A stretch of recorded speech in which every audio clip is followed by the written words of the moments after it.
Web3 TV.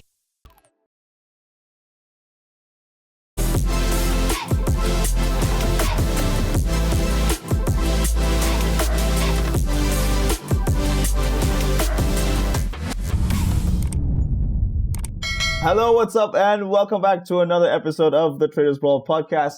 I'm Adel, the host, and today we have a special guest with us, Sarfaraz, Syed. I'm going to read out your bio. Welcome to the show, by the way. Thank you so much, Adil, for inviting, and it's an honor for me.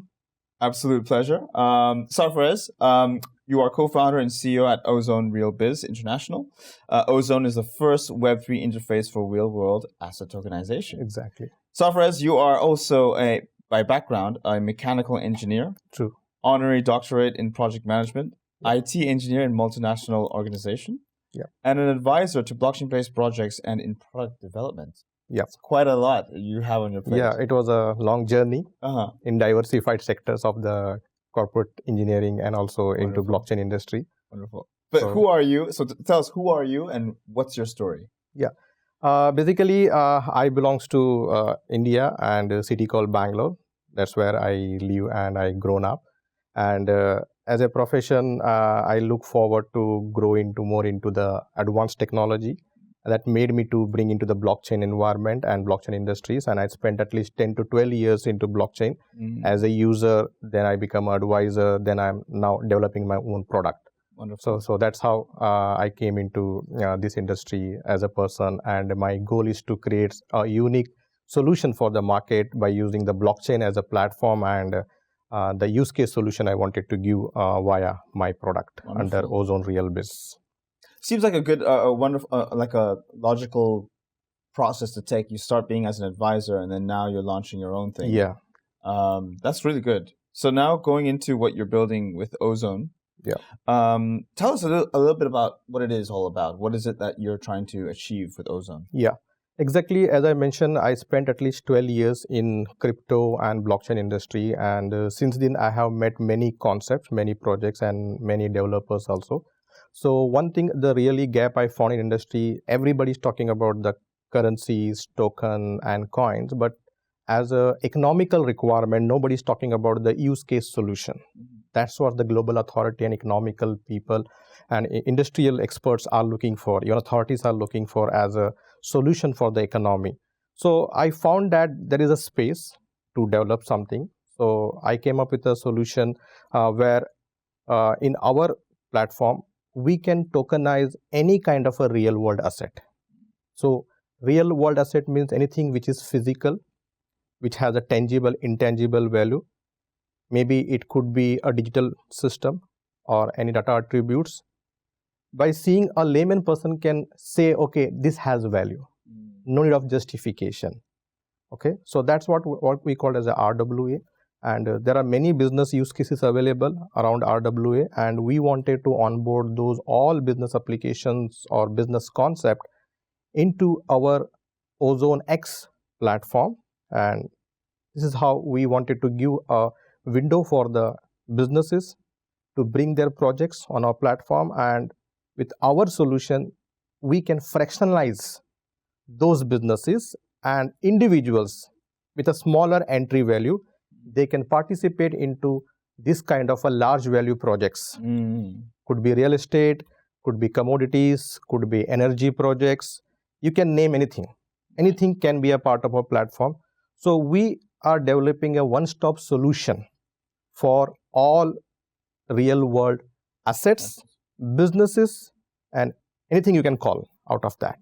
So we are building a solution, and that's why I believe that we are the one of the kind of a company looking forward to become a pioneer in real asset technologies and real asset management system. And also we wanted to provide a wealth management programs for the ordinary peoples over the blockchain technology. You mentioned an interesting term, fractionalization. Yeah.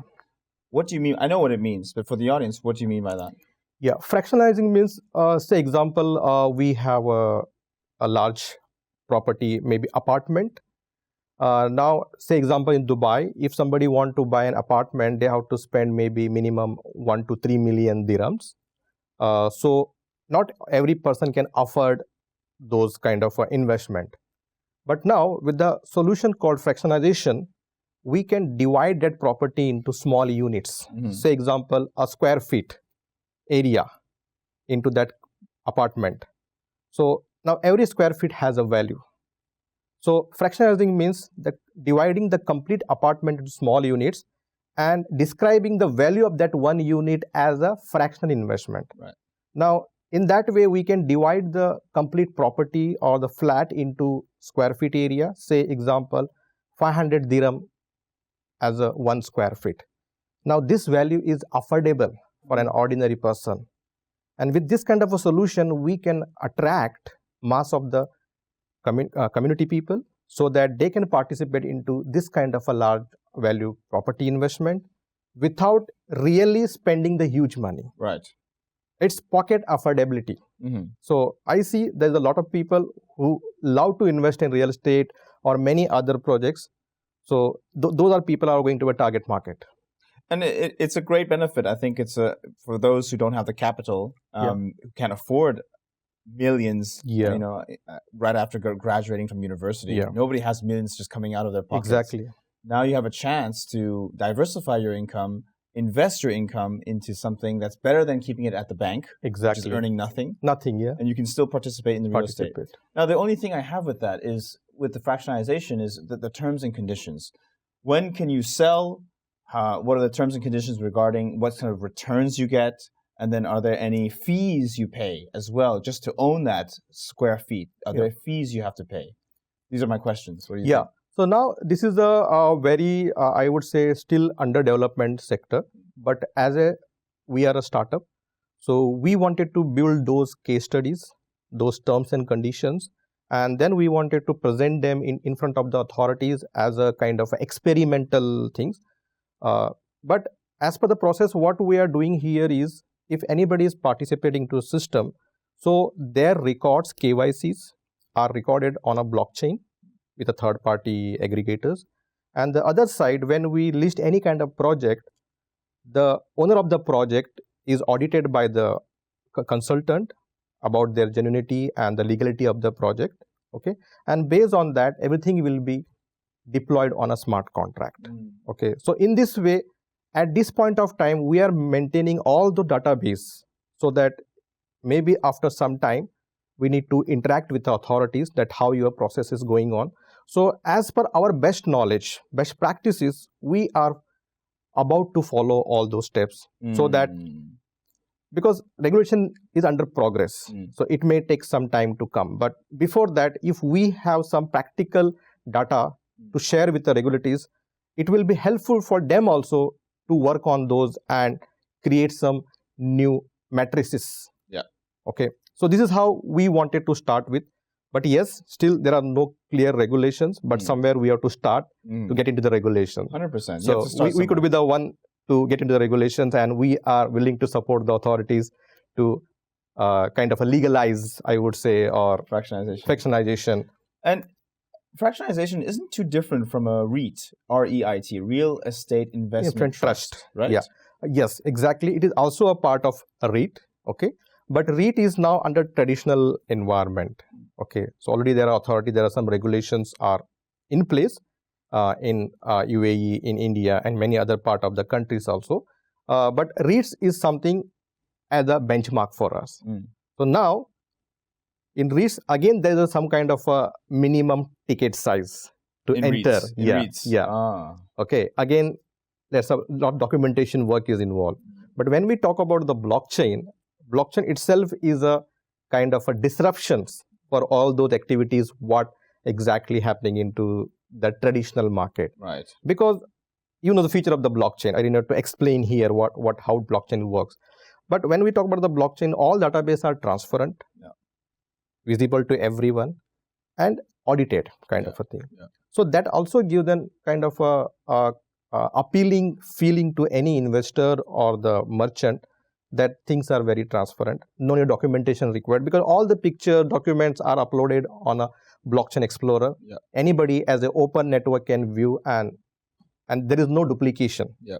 So that's the advantage. But in other traditional market, there could be a duplication. The people are selling the same unit to multiple people, but we cannot compare how many people have bought the one unit. Yeah. But in blockchain, immediately person, because there is a cryptic number encoded with a fractional ownership, and anybody can cross check, okay, how many transactions, how many people are owning this piece of the land or piece of the unit. So it's very transparent. So blockchain itself is giving a regulation or regulatory aspects when coming to the regulations or the kind of clarity or visibility of the any kind of a unit. So that's what that's how we are looking at. And you mentioned a distinguishing feature between a REIT and fractionalization of a real world asset. You're saying that one is on the blockchain, one is not on the blockchain. Yeah. So the one that's on the blockchain, I'm curious now, are you going to make these fractionalized shares into NFTs and then people buy the NFTs? You're on the point. Now, the second question, if that's the case, then which NFT, well, when it comes to the NFT, which blockchain will you put it on? Yeah. And why? And then also the third question is the price of the network that it's on, because each network has its own market value. Yeah, exactly. How will you decide this? Yeah. First of all, we create NFT and we give provision to the merchant or the owner of the project to create either one NFT or multiple NFT on our platform, because we are providing a simple user-based interface where they just enter the value and how many NFTs they want to mint, either one or number of NFT. It's up to the owner. And once that NFT is mint, it will be published on our platform, just like a OpenSea. Now, which blockchain we are using? So we are preferring to use Polygon blockchain because they are into that and widely acceptable. Okay, so we prefer, and our partnered company who's supporting to develop technology, they also suggest us to go with the Polygon because there is a good scope of scalability in future and as per the acceptance criteria of the people. Okay, because it is also deployed on a Ethereum. So easy and easy to transact also, and the transaction hash that we call the wallet address is similar as Ethereum BP20. So there is no need of getting into different network altogether. Right. So the primary preference is Polygon. Yeah, maybe in future, based on the requirement, we go for multi-chain also. Okay, so you're starting with Polygon first. Yeah. Okay, understood. Now, when it comes to the property being priced at whatever price it is, and it's the floor price you can see on OpenSea as per Polygon's network. Now, if Polygon crashes, will the price of the NFT also crash? Because it's on the Polygon network. Yeah, necessarily not, because the data is decentralized, because that's what the compatibility we are seeing, because it's following the ERC 721 standard. Right. So it can be copied on other standard. That's the common standard across the multiple layers of the blockchain.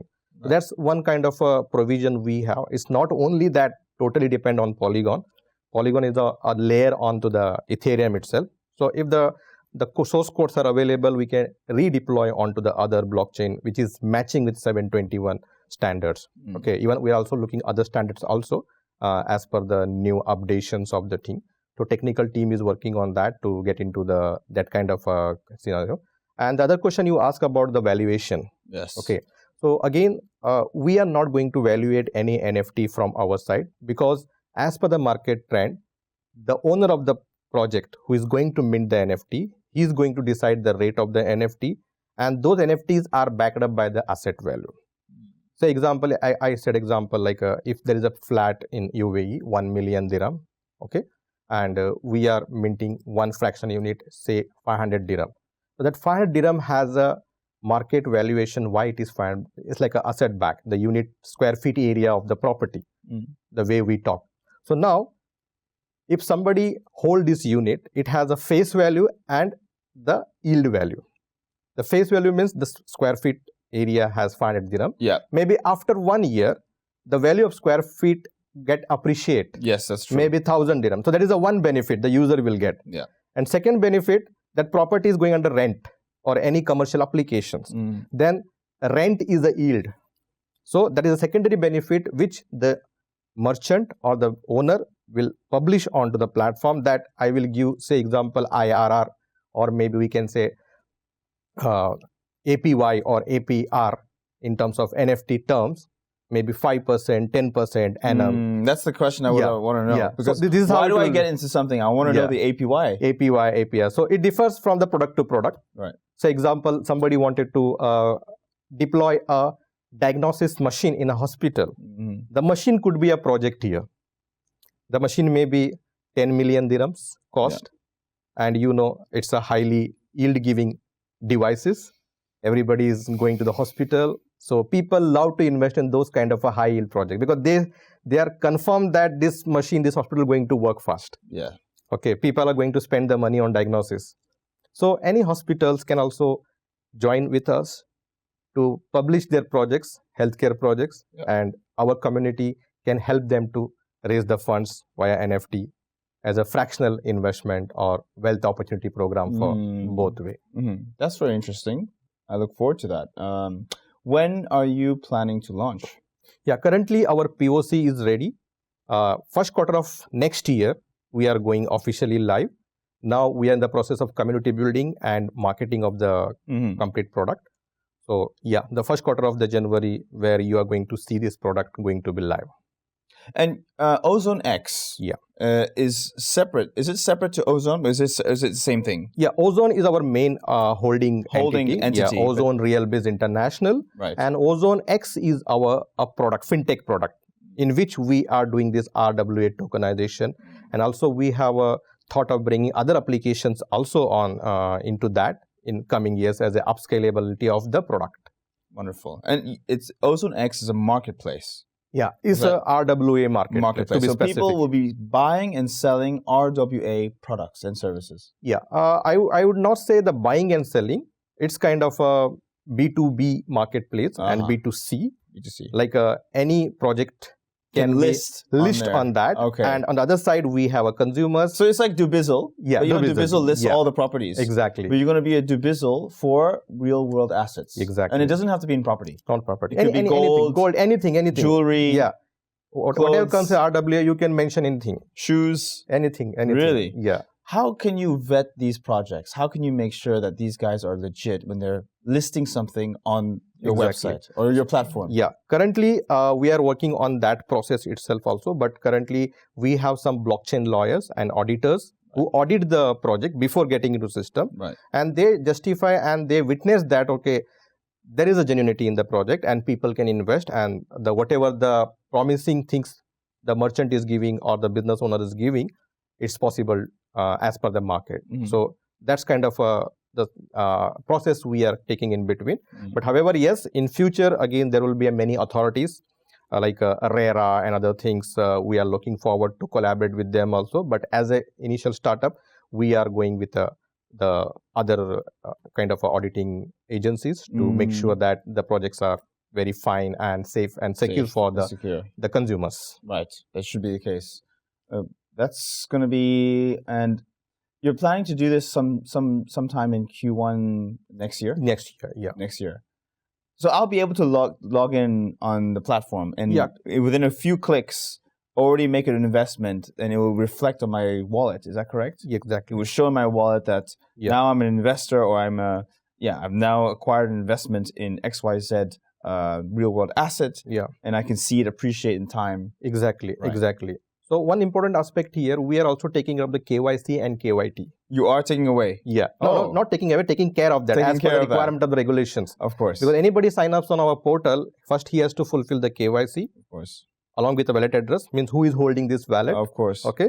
And secondly, whenever you do transaction, you have to upload the receipts of transaction. Either you pay by virtual currencies or fiat currencies. Both platform will be applicable.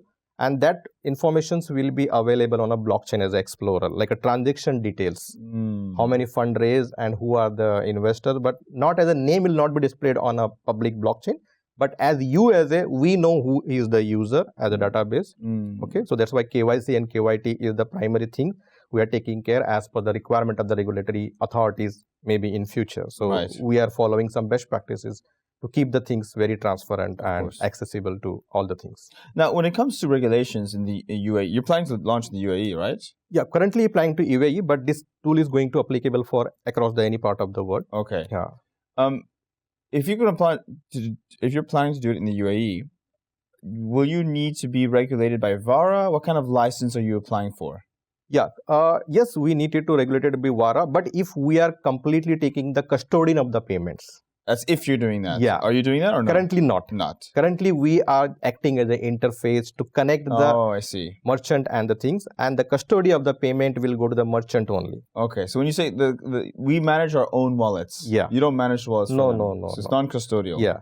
Okay, so there's less regulation. Less regulations right. as of now, but yes, on the go, if we feel if we want to become a custodian for the different kind of projects, then definitely we look forward, and our team is working on that, like how to go ahead. But as per the current regulations, we define ourselves as a service providing company. Service providing company. As an interface. Understood. Okay, that's good.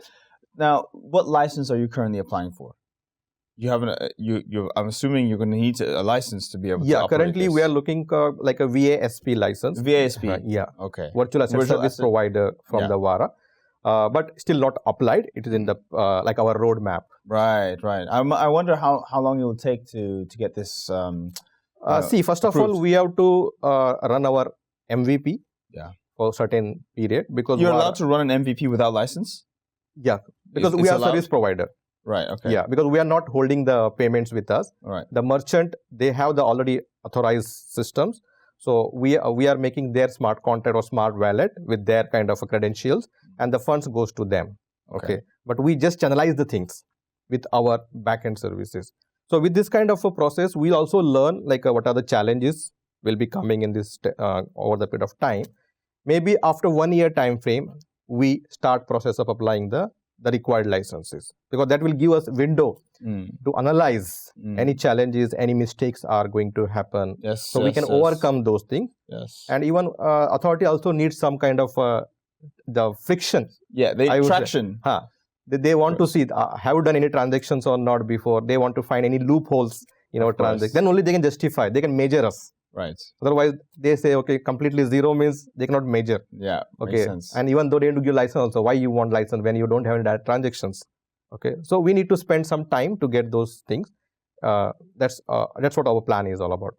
Who is your target market? What are some of the characteristics of this target market you're targeting? Yeah, target marketing first, like the crypto enthusiast is a major target market, because everybody fed up with all this up and pump and dump concept, and the overall, if you see the economical market, the only I believe now maybe 5% of the population of the world, they are really into crypto, but still the 95% of the population are still not into crypto because of the few risk factors. Or lack of education. Factors. Yeah, lack of waking education. up and seeing everything red. And they don't see anything behind the physical about the coins and tokens. When we bring this as a use case solution, then they have a high factor of acceptance. Like if I tell my grandfather, can you invest into coin? He will never. But if I say, can you invest into the property via my system? He will love it. Of course. Property. I know property. I know property. I feel it. I touch it. That's the kind of the mindset. The mindset's different. Yeah. And second target market is like a people who are a tier 2, tier 3 level. Yeah. Like an employee class and the below employee class. Okay. Because they cannot afford high investments. So they can come into that. Yeah. And I target all the market wherever people love to invest, because it's a decentralized platform. Yeah. Anybody from any part of the world can participate into this kind of platform. The way how people buy the crypto, irrespective of the border restrictions. Yeah. So this will give opportunity to the global community to participate. If somebody is sitting in India or maybe in Europe, maybe in Malaysia, they can invest in UAE. Okay. So that's kind of a decentralization solution is going to happen in this industry also, and that will help to uplift the economy of different countries, and even the economical strength for the people also. Will people outside of the UAE, even though you're going to be licensed in the UAE, will they be able to participate in your platform? Will they not be needing, what sort of regulations will they need to follow, or license will you need to apply for in order for outside of the UAE people to participate in your platform? Yeah, that is again under roadmap. Okay. But as a trial version, as a service provider, you're going to start with UAE first. Yeah, UAE first. Yeah. But however, as a decentralized solution, like in crypto, people are investing any part of the world. Anywhere of the world. It should be the case. That's what the blockchain is all about. Yes, yes. But yes, why the regulations and board distribution? To control some kind of a malfunctioning activity. Correct. But it's not restricted that person from the India or from Europe or some Malaysia. It's not restricted. If they are properly providing KYCs and KYTs, then everything is allowed. Right. Already the foreign exchange is working. IT import export is happening with a proper channel. Right. So that's why we follow KYC and KYT. That's what the primary requirement. Okay. It's a good start, definitely. Now, speaking about community, because you need to build the community as a trial run, you want to build that sort of foundation. Yeah. What's your community size right now, and what are you looking to target? What's your target community size? Yeah. Currently, we have a community of around 100,000, 1 lakh people, 100,000 people. Okay. And we are getting them on board very soon because as my background, as I said in the beginning, I was also part of the many other blockchain companies. So we have ready community of 100,000 people, and our target is by next 2 years, at least reach 500,000 to 1 million people. And for that, we are doing some kind of marketing activities, road shows, event participations, okay, and also some kind of a podcast like this to reach the people. Welcome. Yeah. So this is our strategies, and that's how we are started now because POC is ready and we want to launch in first quarter of the Q25. Okay, so that's the preparations going on. And speaking of monetization and revenue model, what does your monetization look like? How will you make money from this? Is it you will take a commission from every deposit trade? How does it work? Yeah, we have very lucrative monetization plan. So lucrative. Yeah, very lucrative. You want to say that in the podcast? Yeah, it's very lucrative. Because see, say example, if somebody wanted to list their property, say example Danube or any big industry property, they wanted to list their property, MR, okay. So they can just list the property as a subscription fee on a platform, say example 20,000 dirham. Okay, 20,000 dirham for 1 year, and I know they are spending maybe multi-million dirhams on an employee salary on a salesman.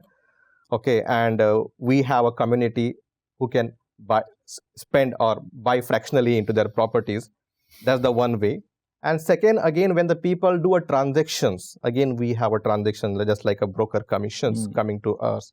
Okay. So in this way, we have many revenue streams. I will not able to disclose everything here, but these are the two primary things. So we on. So one from B2B and any from B2C? Yeah, B2C again the transaction fees. So you'll take a commission. Small percentage. Okay. So we have other streams also. How we can make more. These are the two primary things. Ones. Yeah. Nice. Interesting. Okay. Any other subscription model you will charge the retail or just for the business? Only for businesses. Only for businesses. Retail we just charge on a transaction fee. Just like exchanges. Now, curious now, taking the business perspective, since you mentioned B2B, could MR, Damak, and Danube, look at this and say, I don't believe in this. I believe you buy a property or you don't buy it. You don't buy a slice. You buy the property or you don't buy it at all. What would you say? See, it's all about how we take it forward. It's about the evolution of the system. Yeah. Every system always in the beginning has resistance. Yeah. Once there is the adoption and people start, then everybody follow, okay, what exactly happening about the Bitcoin? Now every big authorities are adopting the Bitcoin. Previously they were not accepting that because now the people interest. See, as a people, they don't want to buy the property because it's difficult to sell the property afterward. Buying is very easy. Selling is more difficult. Suppose if you want to sell a big flat, you have to find the complete customer to buy that big amount of value. Yeah. But if you want to sell a unit, there are many people waiting for the units. Immediately you can sell out and you can buy next unit. So that's kind of a solution. So in this way, the builder also having the benefit because without selling the property, they're selling the property. But I have a question. If you're only having a slice of a room, then who lives in that room? Who will make the decision on who to rent it to? This is a question. The aggregator. The aggregator. That's the advantage for aggregator. So first of all, he's not selling the property. Yeah. Because the owner is fractional owner. He's a shareholder. He's a shareholder. But still he's holding the property and he's renting the property. So the ownership still alive with the aggregator. But don't you need a vote? Because there's so many slices, who makes the decision what direction to take? Yeah, there will be a consensus that process we are building. Yeah, because there has to be at least 51% in order to make decision.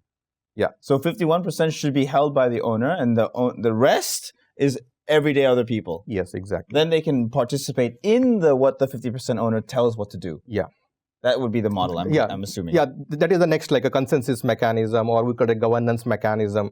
Because we talk about the blockchain, that's another solution what we are bringing. So that the shareholders, the fraction owners also have a voting right on the system. So either this property should be given to this or change, whatever.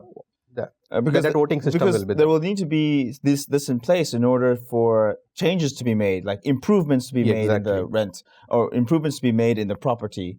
Things like this. Otherwise, it's just another REIT. Exactly. It's just another REIT. Exactly. Might as well invest in REIT. Yeah. It's the same. Yeah. Okay. Very interesting. Very interesting. Final question, just to finish off, is how can people join your program? I know it's not launched yet, but when it is launched, how will they be able to? They log in, they sign in, how does it work? Yeah. Currently, we have a whitelisting going on. They can visit our website, ozonex.io. Okay. And they can register their email ID. Wonderful. Okay, so once we have going official live, so they will be getting a complete information about what product we are launching, and there will be early bird offers for the people who do whitelisting. I hope I get one for this podcast. Yeah, definitely. Yes. We have everything for that. Nice. Okay, so ozonex.io is the website. Yeah. They can visit.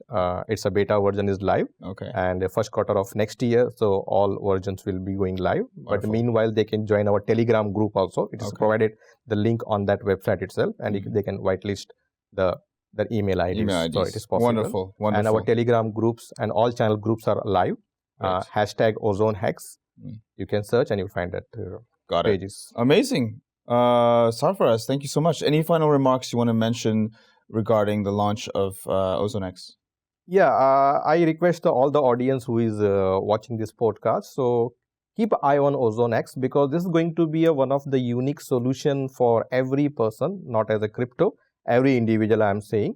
And with that, they can create a new era of wealth management into the decentralized world. And having said, as a completely independent ownership across the world. And definitely they will going to see a greater yield, because there is no intermediator in between. And I believe this is going to be one of the revolutionary solution, and these people are going to be the first adopter called Genesis. Okay, and they are going to get very good benefits as an early adopter. So I request everyone to visit our website ozonex.io and be a part of the community and enjoy the upcoming solutions on our platform. Woo! Okay, so wonderful. Thank you so much, Adil, for nice podcast and inviting me. It was a pleasure, and I also wish you that this program will success. I think it's going to be a very exciting project. Yeah. So I personally will be following your page and checking it out. I will make sure that I'm participating as well. And I want you to make it rain for me. Yeah, definitely. You are the first person to get the things. Thank you so much. Thank you so much, Sarfaraz. Yeah. Appreciate it. You mentioned the website already. Very good. Will you be having a LinkedIn page as well? Yes. As well? Yes. Instagram or just LinkedIn? Everything. Like all everything. Pages, the whole package. Yeah, whole package. We have just hashtag OzoneX. Hashtag OzoneX. Wonderful. Thank you so much, Sarfaraz. Appreciate your time. And we'll see you next time. Thank you so much. Hope you found this insightful. We'll leave all the links in the description. So thank you for watching. Hope please continue to follow our page. We are an educational platform. We're here to educate and bring in more podcasts every week. So stay tuned for the next one. Thank you again for watching. I'm Adel, the host, and I'll see you next time. Cheers. Let's go.